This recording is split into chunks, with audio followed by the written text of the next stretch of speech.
स्वामी समर्थ. जय जय स्वामी समर्थ. श्री स्वामी समर्थ. जय जय स्वामी समर्थ. श्री स्वामी समर्थ महाराजांच्या नामस्मरणाने आजच्या व्हिडिओला सुरुवात करूया. शुभ संध्याकाळ तुम्हा सगळ्यांना. कसे आहात तुम्ही सगळे? आशा व्यक्त करते स्वस्थ असाल, मस्त असाल, स्वामींच्या सेवेमध्ये रममाण असाल. सकाळीच तुम्हाला मार्गशीर्ष गुरुवारचा म्हणजे उद्यापन कधी करायचं तो व्हिडिओ दिलेला आहे, नक्की बघा. काहींचे त्यामध्ये असे प्रश्न आहेत की एक गुरुवार 2 गुरुवार आमचे पिरियड्समध्ये स्किप झाले आहेत, तर आम्ही काय करावं? असं काही नसतं. ज्यांना इच्छा आहे त्यांनी पुढे ते वाढवून धरावेत, मग उद्यापन धरावं. अन्यथा जितके मिळाले, 2 मिळू दे, 3 मिळू दे, जेवढे मिळाले तेवढ्याचं सुद्धा तुम्ही पुढच्या गुरुवारी उद्यापन करू शकता. उद्या शक्यतो उद्यापन करू नका. मात्र घरातले जर बंधन घालत असतील की नाही अमावस्याचे, कारण शेवटी आपण आपले विचार बदलू शकतो, सासू सासऱ्यांचे विचार नाही बदलू शकत. काही लोक त्याच गोष्टींना धरून बसलेले असतात की अमावस्येला हे करायचं नाही. अशा स्त्रियांनी उद्या करा.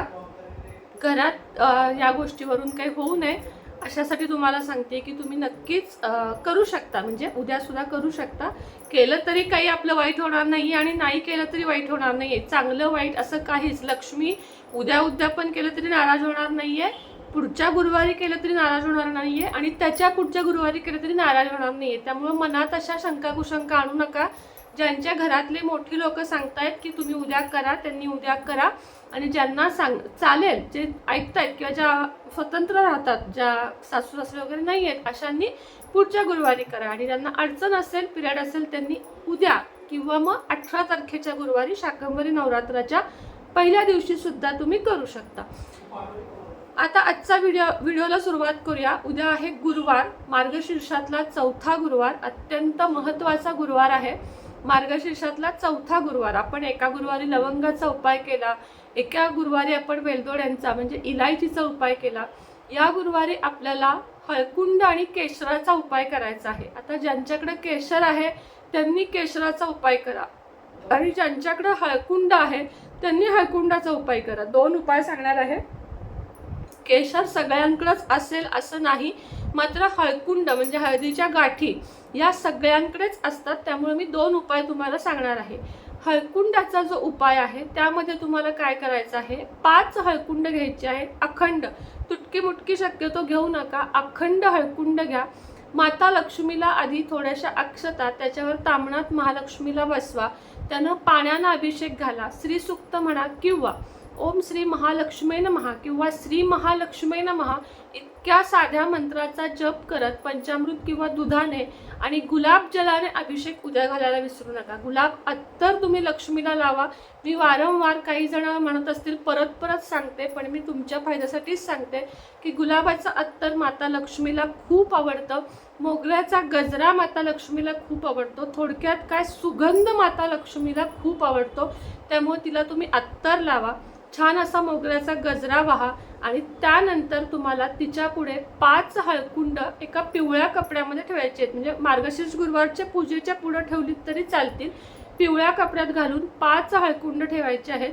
त्या हळकुंडाची विधिवत पूजा करायची आहे. पंचोपचार, गंध, धूप, दीप, नैवेद्य अशी पंचोपचार आणि फूल अशी पंचोपचार पूजा करायची आहे.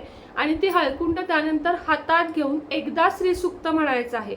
काही जण अशी आहेत, कमेंट येतो की वाचता येत नाही, त्यांनी नुसतं लावून द्या आणि ऐकलं तरी चालेल. श्रीसूक्त तुम्ही ऐका, 5 हळकुंड हातात घेऊन माता लक्ष्मीला प्रार्थना करा की माझ्या घरामध्ये सौख्य नांदू दे, भरभराट येऊ दे, मुलांची प्रगती होऊ दे, आरोग्य, सगळं काही जे तुम्हाला हवं ते मिळू दे. आणि ती जी 5 हळकुंड आहेत ती पुन्हा त्या कपड्यामध्ये ठेवा. पूजा होईपर्यंत तसंच राहू दे. शुक्रवारी सकाळी जेव्हा आपण उत्तर पूजा करतो त्यावेळेस तुम्हाला ती पुरचुंडी म्हणजे ती पुडी उचलायची आहे, त्याची गाठ बांधायची आहे, आणि ती गुगुळ धूप त्याला दाखवायचं आहे. गुगुळ धूप म्हणजे उदबत्ती किंवा गुगुळ धूप, कोणतीही उदबत्ती किंवा गुगुळ धूप त्याला दाखवायचं आहे. आणि तुमची तिजोरी किंवा मिस्टरांची पर्स, पाकिट ह्याच्यामध्ये तुम्हाला ते ठेवायचं आहे. जिथं तुम्हाला वाटतं की इथं पैसा आपला असतो, इथं आपलं सोनं असतं, अशा ठिकाणी ते ठेवायचं आहे. म्हणजे उत्तरोत्तर तुमची प्रगती होईल. माता लक्ष्मीला हळद, कुंकू या 2 गोष्टी, केशर, मखाने या गोष्टी खूप जास्त प्रिय आहेत. आता पुढचा जो उपाय आहे तो केशराचा आहे. साधारण 2-3 काड्या केशर तुम्हाला घ्यायचं आहे आणि दुधामध्ये ते एवढूशा एक अर्धा चमचापेक्षाही कमी दुधामध्ये ते भिजवून ठेवायचं आहे. आणि माता लक्ष्मीला संपूर्ण त्यानं म्हणजे जसं उटणं लावतो तसं माता लक्ष्मीला पूर्ण शरीराला ते लावायचं आहे, जेव्हा त्यात ते मेल्ट होईल तेव्हा. आणि त्यानंतर त्याचाच एक टिळा तिला स्वच्छ पाण्यानं स्नान घालून तिला आणि एक टिळा तुमच्या माथेला आणि बाकी सगळ्या घरातल्यांना लावायचा आहे. आणि माता लक्ष्मीची विधिवत पूजा करायची आहे. आणि त्यानंतर म्हणजे थोडंसं त्या डबीतलं केशर घ्यायचं आणि लक्ष्मी मातेला व्हायचं दिवसभर व्हायला ठेवायचं.